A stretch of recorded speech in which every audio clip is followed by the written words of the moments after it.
Yeah. Hello. Hi, how are you? Good. How are you? Yeah, I'm good, thank you. Good. Thanks for joining us. You are so welcome. It's kind of weird you can see yourself, isn't it? Yeah, I know. It's a bit weird.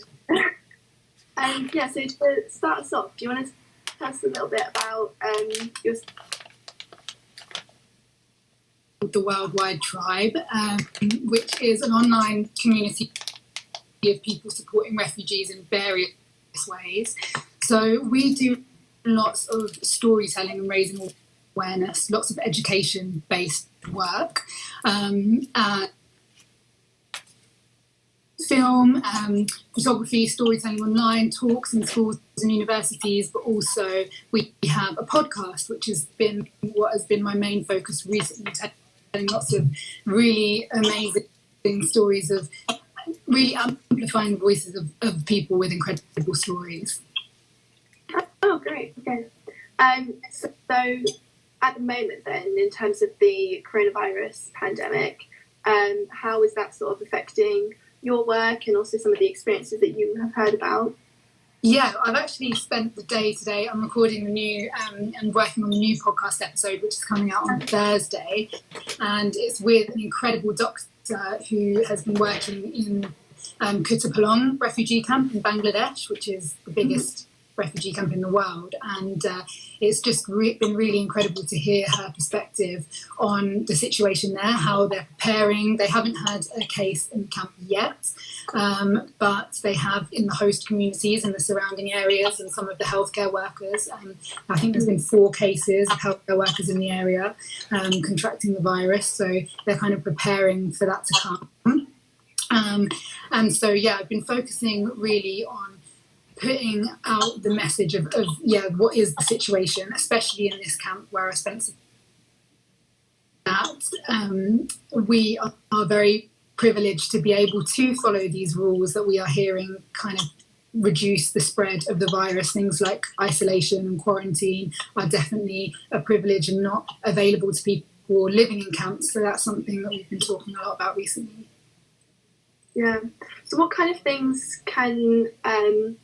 So the refugee camp you were talking about, what kind of things are they actually doing to prepare at the moment? So they're setting up isolation facilities. I mean, this camp is home to like over 1 million Rohingya refugees. And yeah, the consequences of an outbreak there could obviously be quite monumental. But there are 5 facilities being set up with 200 beds.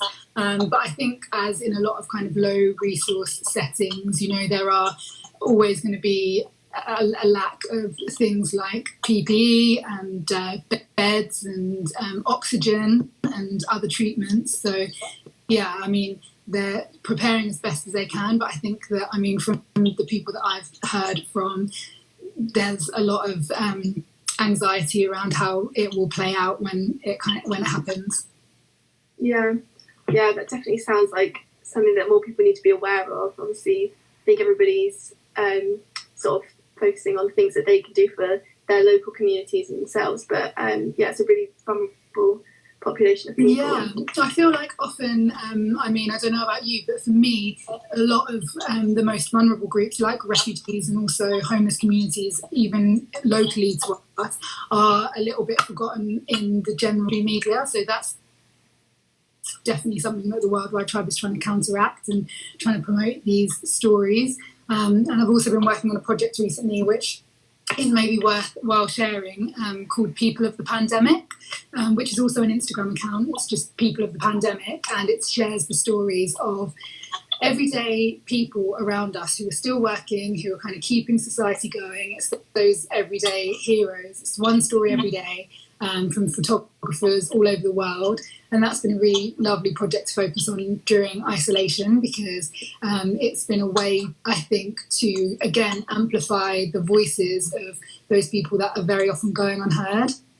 Yeah, that sounds like a really positive thing as well for people to focus on, those people that are making a difference. Yeah, I think we need to, if this is a kind of a story that at the end is yet to be written, let's focus on those heroes and who we want to kind of take forward into that, like, that new normal after this is over.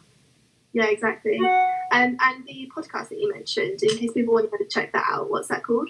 It's called the Worldwide Tribe Podcast, and the link is in my bio. This new episode that I'm talking about comes out on Thursday, and yeah, it's been this camp in Bangladesh at the end of last year, and there I met and actually became good friends with this incredible doctor, Miriam, who I actually interviewed then, and little did we know, I mean, how relevant her words would be a few months down the line when it comes to kind of healthcare and lack thereof in the camp, but also we bring it up to date, and we've been speaking, you know, she's been giving me lots of information about the situation now and how they are preparing for corona and how she feels and how the population of the camp feel as well, which has been really interesting because obviously you're dealing with a situation where people have real lack of information. There's no internet connectivity in the camp, there's no phone signal across the whole camp, so information and education about the crisis is very it's minimal, and that has its impact. You know, there's rumours that people who contract the virus will be killed if they go to a healthcare facility. People are worried about that because they think that that's how the healthcare providers are going to stop the spread of the virus, and so there's a real education piece there to make sure that people are not fearful of going to healthcare facilities, that they know what to do if they do contract any symptoms. Wow, that's so interesting. So in terms of, obviously we're in this pandemic situation at the moment, but sort of looking forward, hopefully when this is all over soon, how do you sort of see this developing?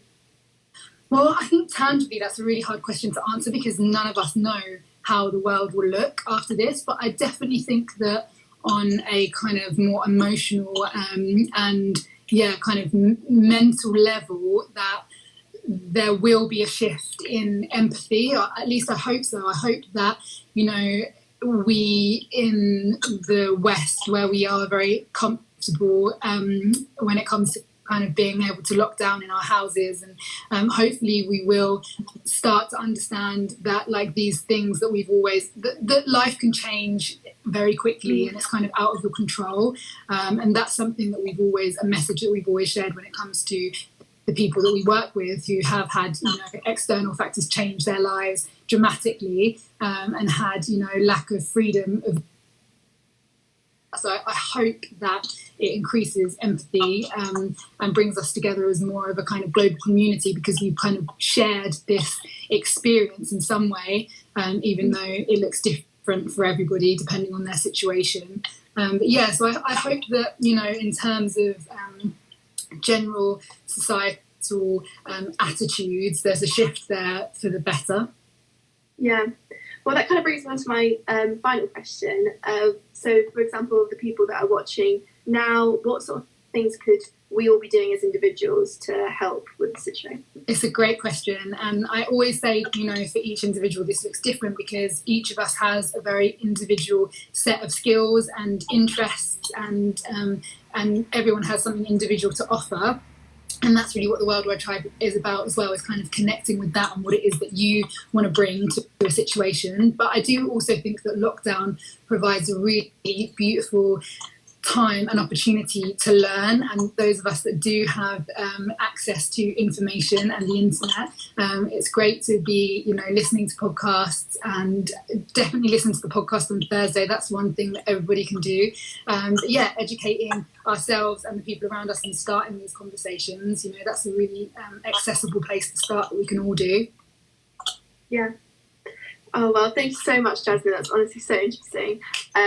And thank you to everybody who's watching at the moment. Everybody remember to watch listen to the podcast on Thursday, right? Yes, Thursday. Yeah. It'll be a good one. Yeah.